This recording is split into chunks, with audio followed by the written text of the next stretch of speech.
जैसे ही समय यंत्र की गूंज मध्यम पड़ी, मार्कस सिंक्लेयर प्राचीन रोम की हलचल भरी गलियों में उतर आया।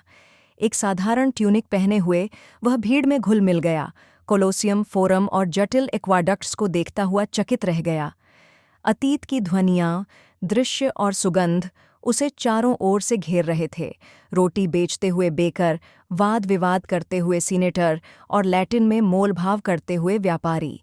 घूमते फिरते वह एक भीड़ के पास पहुंचा, जहां एक व्यक्ति जोशीला भाषण दे रहा था, स्वयं मार्कस टुलियस सिसरो। मार्कस विस्मय में सुनने लगा, इतिहास की पुस्तकों में पढ़ी गई उस महान वक्ता की आवाज़ पहचानते हुए। लेकिन अचानक भीड़ में कुछ हलचल हुई। हत्या के इरादे से आए लोग।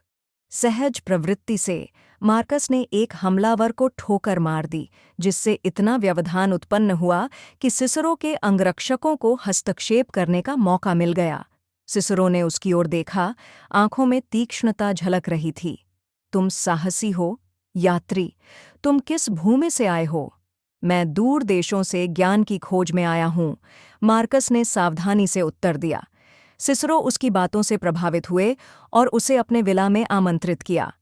वे रात भर दर्शन, शासन और रोम के भविष्य पर चर्चा करते रहे।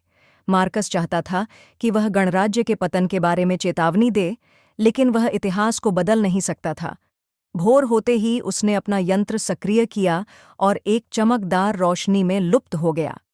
जब वह अपनी अध्ययन कक्ष में लौटा तो उसने कुछ अप्रत्याशित पाया। एक मोम की पट्टी, जिस पर लैटिन में लिखा था, मार्कस, समय के यात्री के लिए, तुम्हारी बुद्धि सदैव तुम्हारा मार्गदर्शन करे, सिसरो। मार्कस मुस्कुराया।